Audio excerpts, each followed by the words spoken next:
Hi friends, welcome to A A Tamil. இந்த வீடியோவை sponsor பண்ணுறது பைமோட். இது ஒரு மொபைல் அப்ளிகேஷன், ப்ளே ஸ்டோரில் அவைலபிளாக இருக்குது. இது ஒரு ஷாப்பிங் அப்ளிகேஷன். ஓகே ஃப்ரெண்ட்ஸ், வாங்க வீடியோக்குள்ளே போகலாம்.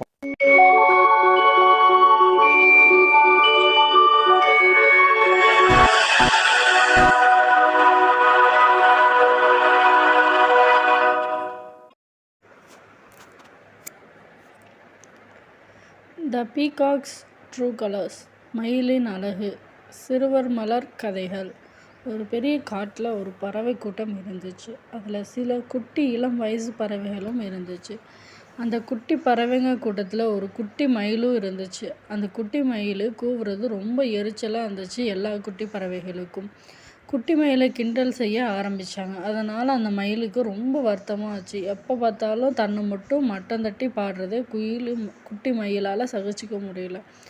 ரொம்ப வருத்தப்பட்டு குட்டி மயில் அங்கே வாழ்ந்துட்டு வந்துச்சு. வயசான புறா கிட்ட போய் தன்னோட வருத்தத்தை சொல்லுச்சு. சின்ன பறவைகளோட சண்டையை நினச்சி அந்த வயசான புறாவுக்கு ரொம்ப சிரிப்பு வந்துச்சு. அந்த குட்டி மயிலுக்கு தன்னம்பிக்கை வரணும்னு நினச்சி புறா அழகான குரல் வச்சுருந்த குயிலை பற்றி சொல்லிச்சு. குட்டி மயிலை, நீ என்னைக்காவது குயில் பாட்டு கேட்டிருக்கியான்னு கேட்டுச்சு. அதை கேட்ட குட்டி மயில், ஆமாம் நான் கேட்டிருக்கேன். குயில் ரொம்ப அழகாக பாடும், அதோட குரல் ரொம்ப அழகாக இருக்கும்னு சொல்லிச்சு. உடனே அந்த குட்டி மயில் குயில்கிட்ட கூட்டிகிட்டு போய், அழகாக பாடுற குயிலே, உனக்கு வாழ்க்கையில் உனக்கு வருத்தமே இல்லையா அப்படின்னு கேட்டுச்சு. உடனே அந்த குயில் சொல்லிச்சு, அழகாக பாடி என்ன பயன்? என்னால் அழகாக நடனம் ஆட முடியாது, வேகமாக பறந்து இறை தேட முடியாது, என்னோடய உருவம் வேற சின்னது தான். தன்னோட குறைகளை அடுக்கிக்கிட்டே போச்சு. அதை கேட்ட புறா சொல்லிச்சு, பாத்தியா, குரல் நல்லா இருந்தால் நல்லா வாழலான்னு நீ நினைக்கிற, ஆனால் குரல் நல்லா இருக்கிற பறவையே ரொம்ப வருத்தத்தில் இருக்குது. உனக்கு அது மாதிரி வாழணுமான்னு கேட்டுச்சு. அதை கேட்ட குட்டி மயிலுக்கு நல்ல குரல் மேலே இருந்த ஆசையே போயிடுச்சு. அப்போ தான் குயில்கிட்ட கேட்டுச்சு, உனக்கு எந்த பறவை மாதிரி இருந்தால் நல்லா இருக்கணும்னு ஆசையாக இருக்குன்னு கேட்டுச்சு.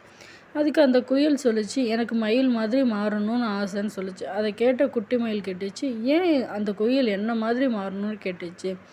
எனக்கு நல்ல குரல் இல்லையேன்னு சொல்லிச்சு. அதுக்கு அந்த புறா சொல்லிச்சு, உனக்கு குறையின்னு நினைக்கிறது இன்னொரு பறவைக்கு இருக்கிற மாதிரி மற்ற பறவைகளுக்கு இருக்காது. நல்ல விஷயங்கள் உனக்கு இருக்குது. நீ குட்டியாக இருக்கிறதுனால உனக்கு தோகை இன்னும் வளரல. நீ பெரியவனாக வளர்ந்ததும் உனக்கு மிக அழகான தோகை வரும். எல்லா பறவைகளும் உன்னோட அழகை பார்த்து கொண்டாடுவாங்க. அதனால் இன்றைக்கி நீ இருக்கிற நிலைமையை பார்த்து கிண்டல் செய்கிறவங்கள விட்டுட்டு நல்ல மனசோட நல்ல தன்னம்பிக்கையோடு வளரணும்னு சொல்லிச்சு பெரிய பறவை. புறாவோட அறிவுரை கேட்டு குட்டி மயில் மனசு தைரியமாக வாழ ஆரம்பிச்சது.